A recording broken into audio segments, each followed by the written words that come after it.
las cosas que cuidamos. ¿Cuáles son las cosas que cuidamos? Y en todo caso, ¿por qué las cuidamos? Obviamente, sobre el final me gustaría llegar a algo que tiene que ver por ahí con la conservación, con los temas que han sido mi métier prácticamente a lo largo de toda la vida, pero arranquemos en todo caso tratando de hacer un razonamiento. ¿Por qué cuidamos las cosas que cuidamos? Y lo primero que tenemos que pensar es cuáles son esas cosas. O sea, entonces, genéricamente podemos decir que nosotros cuidamos las cosas, los afectos, las cosas que queremos, cuidamos a la familia, cuidamos a las mascotas, independientemente de que nos coman las cortinas, cada uno tiene su historia reciente en este sentido. Y las cuidamos por diferentes razones, por amor, por un sentido de responsabilidad, seguramente con alguna cuestión atávica, sobre todo en lo que tiene que ver con nuestra descendencia, con los chicos, aunque nosotros no lo razonemos de esa manera, algo debe tener que ver con esto de cuidar nuestros genes, propagar nuestros genes, en todo caso intentar perpetuarnos o alargar nuestra presencia a través de la genética. Y este tipo de cuidado lo desarrollamos de muchas maneras, o sea, protectivamente sobre aquellos que queremos, tratando de facilitarle las cosas en la medida que esté a nuestro alcance, porque ojo que esto también es un ida y vuelta, ¿no? O sea, nosotros cuidamos cosas, pero también a nosotros se nos cuida de alguna manera. Después las otras cosas que cuidamos, que por ahí alguna relación con esto también tienen, son las cuestiones materiales. No está ni bien ni mal que esto ocurra, es lo que es. Nosotros cuidamos nuestras propiedades, cuidamos nuestros bienes, y esto lo hacemos también con diferentes mecanismos, ¿no? O sea,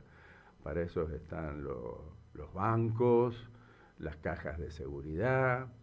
invertir en propiedades, si es que tenemos la suerte de disponer de algo como para que esto ocurra,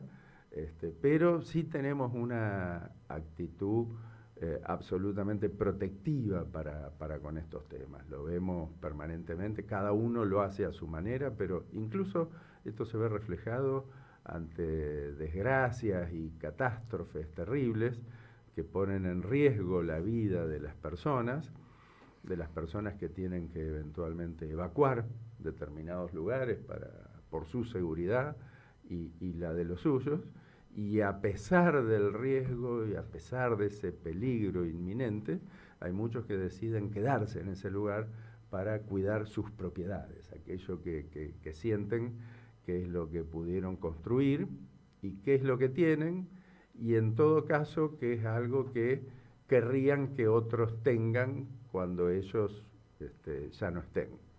Entonces tenemos los afectos, tenemos los bienes y después tenemos las cuestiones que tienen que ver con el arte, con la cultura. Nosotros esas cosas las cuidamos, ya sea personalmente, atesorándolas en nuestras casas o como sociedad en los museos, en los lugares a los que vamos a visitarlos, a tratar de entender de qué se trata, a disfrutarlos, a veces no a disfrutarlos porque hay arte que pega mucho, que impacta mucho, entonces es muy difícil sentir placer al verlo, pero en todo caso hay cosas que nos mueven y que hacen que realmente pensemos que vale la pena esas cosas mantenerlas, tenerlas, sostenerlas. Y después está el tema de, por ahí los bienes patrimoniales, no ya culturales, sino estéticos, las áreas protegidas, acá Eduardo seguramente va a tener cosas para aportar después, cosa en la que yo he pensado, por ahí no tan formalmente, pero sí en muchas ocasiones, que tiene que ver con el tema de las áreas naturales protegidas a nivel global. ¿Cómo nació esto? Porque obviamente es una consecuencia directa del incremento de la densidad poblacional, o sea, los seres humanos empezamos a guardar y a proteger determinados lugares. Primero nuestra casa y después empezar a pensar en en la casa de todos y tratar de cuidar y de mantener para nosotros, para nuestro disfrute, pero también para las generaciones futuras, la casa que le pertenece a todo el mundo. Pero si lo pensamos un poco también y analizamos la historia moderna, digamos, de las áreas naturales protegidas, bueno, por ahí Eduardo después me va a corregir, pero creo que el primer parque nacional reconocido, hablo de Eduardo por el tema de turismo y por el tema de áreas protegidas, que claramente es un especialista en este sentido. El primer parque nacional reconocido a nivel global es el norteamericano, Yellowstone, el parque de las piedras amarillas. A pesar de que hay muy pocas piedras amarillas en el parque, en esa enorme superficie, está el río Yellowstone y el lago Yellowstone, que tiene algunas piedras amarillas y que es lo que le dio el nombre. Pues por extensión, todo este parque es el que se ha terminado conservando, o sea, centenares de miles de hectáreas, en un lugar un tanto riesgoso porque está asentado prácticamente sobre un volcán enorme que ya ha hecho erupción y que seguramente va a hacer erupción nuevamente. Esperemos que dentro de 600, 700, 800 mil años, o 1.000.000 de años, que tranquilamente puede ser el tiempo que haya que esperar para una nueva erupción. Pero cuando lo pensamos, decimos por qué, en todo caso el presidente Grant, que fue en el año 1872, lo designó como parque nacional. Y sí, una de las razones era pensar en el futuro, en la posteridad, en tratar de mantener eso con poca afectación, pero lo cierto es que el lugar era un lugar de cacería permanente, donde había un aprovechamiento comercial muy significativo que por supuesto había generado un retroceso numérico de muchas de las especies que vivían en ese espacio, para la utilización de sus pieles, que estamos hablando de fines del siglo XIX, había un gran comercio mundial de estas pieles, y realmente era un beneficio. En realidad el gran motor de la colonización de estas áreas inicialmente no era con granjeros, sino que era con cazadores que se terminaban asentando en ese lugar. Así que, si bien la reflexión era preservarlo para la posteridad, hay que reconocer que también había un interés en que no desaparezcan aquellos animales que se consideraban tan valiosos justamente por el valor de sus pieles. De hecho, el primer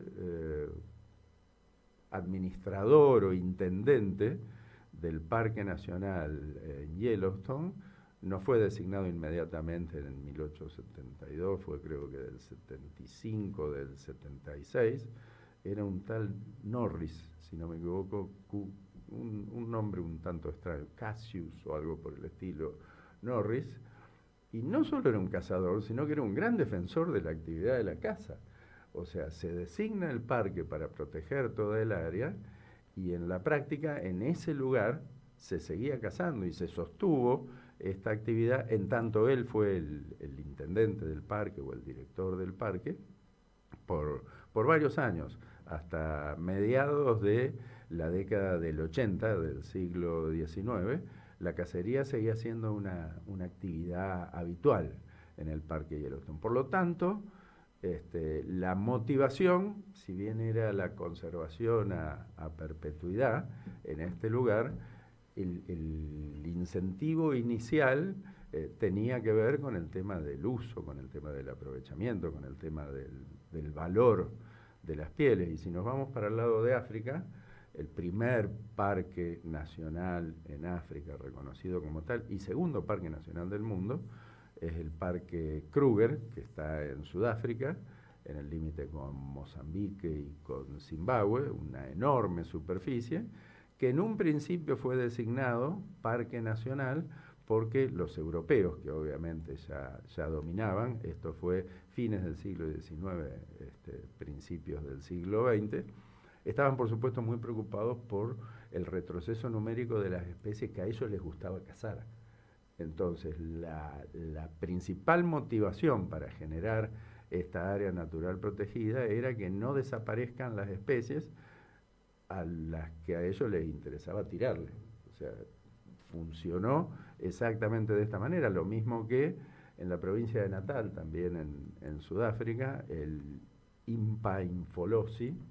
que es la reserva más grande de rinocerontes, blancos y negros, las dos especies en ese lugar. Realmente el objetivo que se planteó en un momento era conservemos a los rinocerontes, porque hay mucha gente que está interesada en tener rinocerontes. De hecho, el parque provincial, porque no es nacional, Impa-Infolosi, hoy produce rinocerontes en exceso, más de los que puede contener el parque, y los subasta. Hacen remate como los remates de ganado ahora, o sea, por video, por circuito cerrado de televisión, te muestran los lotes, rematan no solo rinocerontes, rematan elefantes, rematan búfalos, a pesar de que nadie los quiere mucho,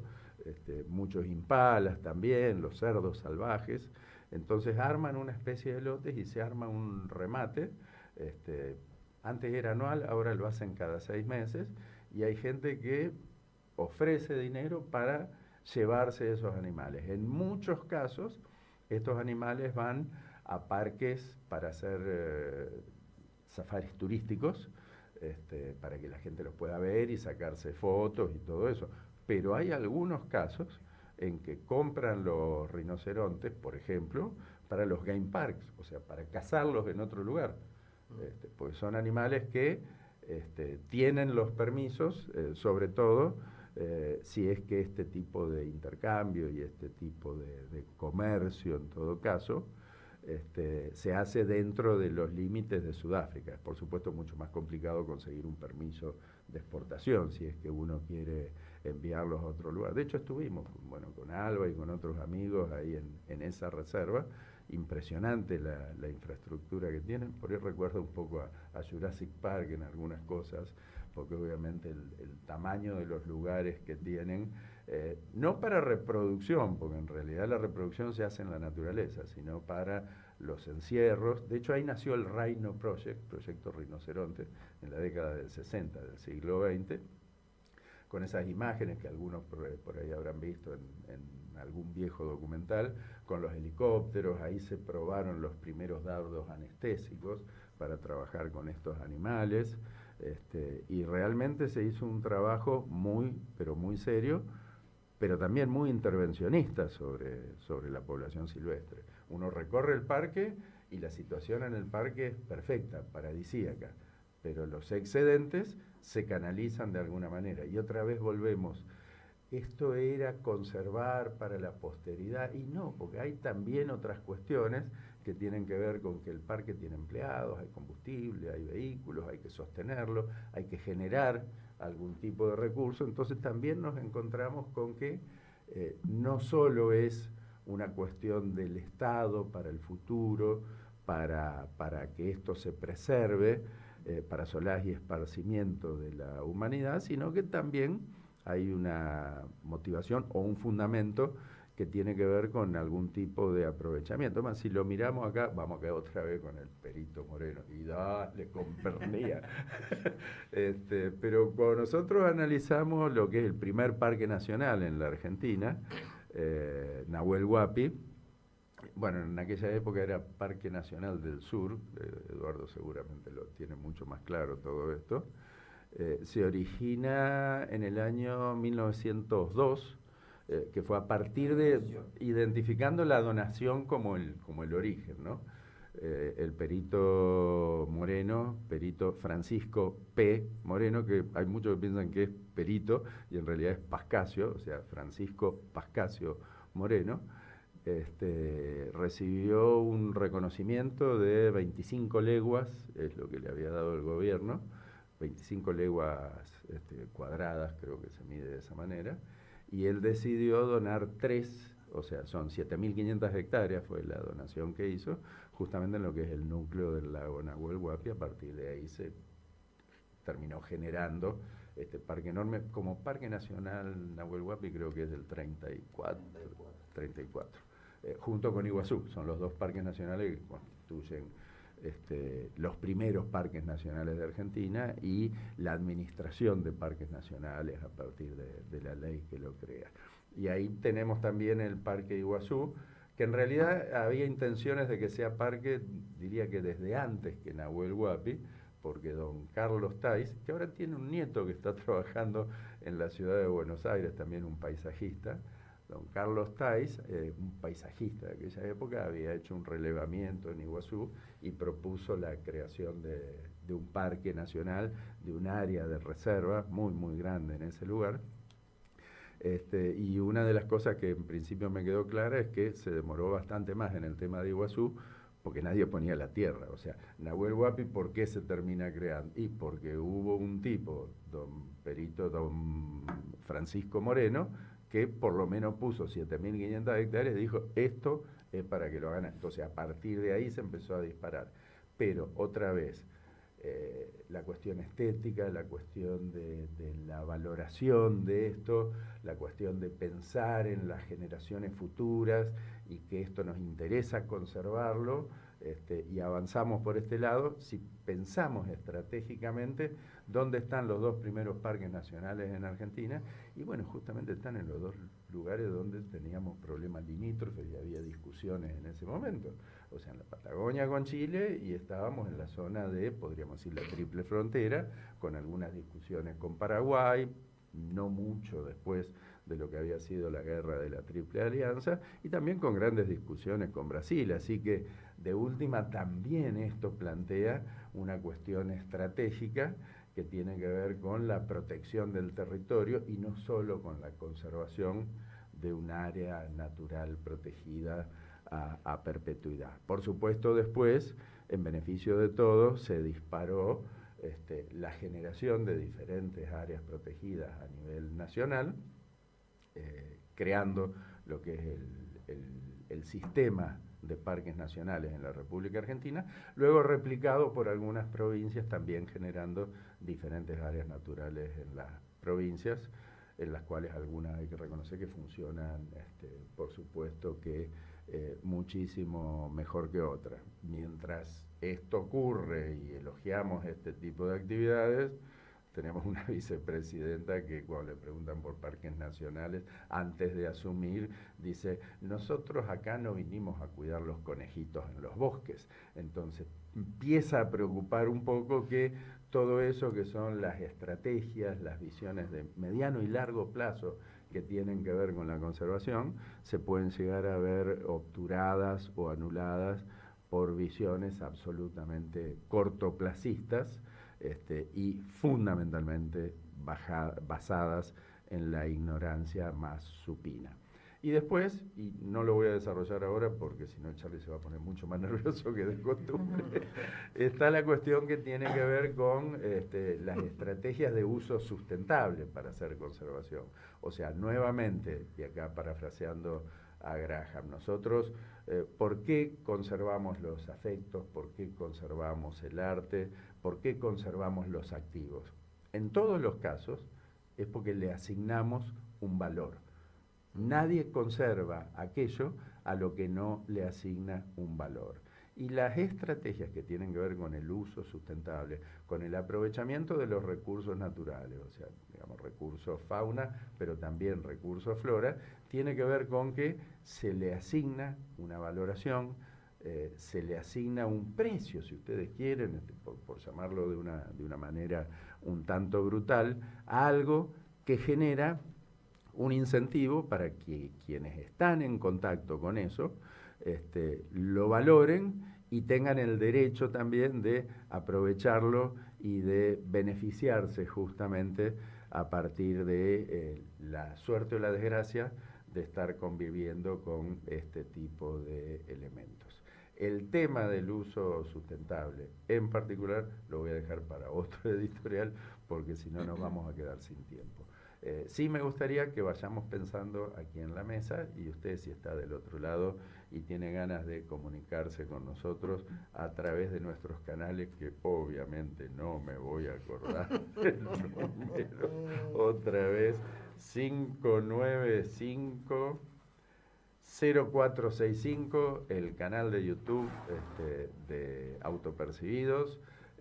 Facebook de Autopercibidos, Instagram de Autopercibidos, que piensen un poquito qué es lo que cuidamos y en todo caso, por qué lo cuidamos.